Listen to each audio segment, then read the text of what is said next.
అవినీతి అధికారులకు చుక్కలు చూపిస్తుంది ఏసీబీ. లంచం, ఆదాయానికి మించి ఆస్తుల కేసులో 60 రోజులు జైల్లోనే ఉండేలా చర్యలు చేపడుతోంది. ఆదాయానికి మించి కూడబెట్టిన ఆస్తులను జప్తు చేస్తోంది. ఇక ముందస్తు బెయిల్కు ఛాన్స్ లేకపోవడంతో 22 మంది అధికారులు జైల్లోనే ఉన్నారు.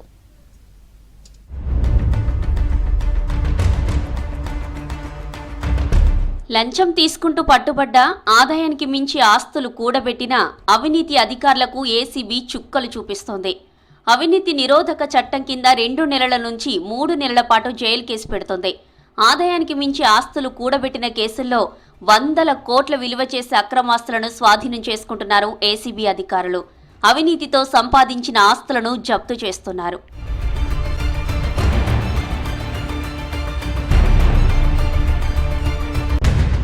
ఈ ఏడాది 8 నెలల్లో మొత్తం 162 కేసులను నమోదు చేయగా ప్రైవేటు వ్యక్తులు సహా 180 మందిని అరెస్టు చేశారు. ఇందులో 22 మంది 3 నెలలుగా జైల్లోనే ఉన్నారు. ఆదాయానికి మించి ఆస్తుల కేసులో కాళేశ్వరం ఈఎన్సీ మురళీధర్ను గత నెల 22న అరెస్టు చేయగా నెల రోజులుగా బెయిల్ రాలేదు. మురళీధర్ బెయిల్ పిటిషన్లను కోర్టులు డిస్మిస్ చేశాయి. మరో ఈఎన్సీ హరిరామ్ ఏప్రిల్ 26న అరెస్టు చేయగా 52 రోజుల పాటు జైల్లోనే ఉన్నాడు. జూన్ 11న అరెస్ట్ అయిన ఎగ్జిక్యూటివ్ ఇంజనీర్ నూనె శ్రీధర్ 48 రోజుల పాటు జైలు జీవితం అనుభవించాడు. వీరిద్దరూ ఇటీవల బెయిల్పై రిలీజ్ అయ్యారు.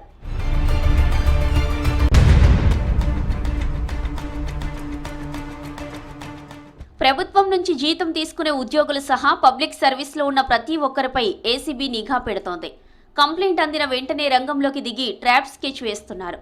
ఎంక్వైరీలో భాగంగా లంచం డిమాండ్ చేసిన అధికారులు ప్రైవేటు వ్యక్తుల గురించి ఆరా తీస్తున్నారు.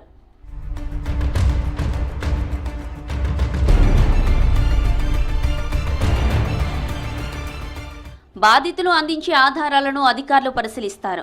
సంబంధిత అధికారులను పట్టుకునేందుకు వల పన్నుతారు. ఈ క్రమంలోనే బాధితుడితో కలిసి పలుమార్లు పరిసర ప్రాంతాలపై నిఘా పెడుతున్నారు. ట్రాప్, ఆదాయానికి మించి ఆస్తులను గుర్తించే సమయంలో ఏసీబీ అధికారులు టెక్నికల్ ఎవిడెన్స్ పై ఫోకస్ పెడుతున్నారు. 2 రకాల కెమికల్స్ పూసిన కరెన్సీ నోట్లు ఇచ్చి బాధితుడికి స్పై కెమెరాలు అమర్చుతారు. అధికారులు లంచం అడిగిన వివరాలతో పాటు లంచంగా తీసుకున్న డబ్బును సీజ్ చేసేంత వరకు వీడియో రికార్డు చేస్తున్నారు. రికార్డింగ్ చేసిన వీడియోలను ఎవిడెన్స్ కింద కోర్టుకు సమర్పిస్తారు.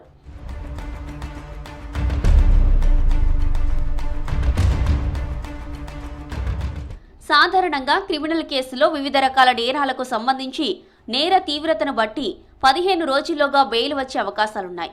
కానీ ఏసీబీ కేసుల్లో మాత్రం అలాంటి అవకాశాలు లేవు.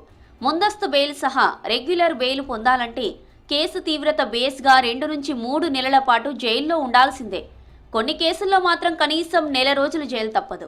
ఆదాయానికి మించిన ఆస్తుల కేసుల్లో డాక్యుమెంట్ల పరిశీలన, ప్రాసిక్యూషన్ ఆధారాలు కూడా సేకరిస్తారు.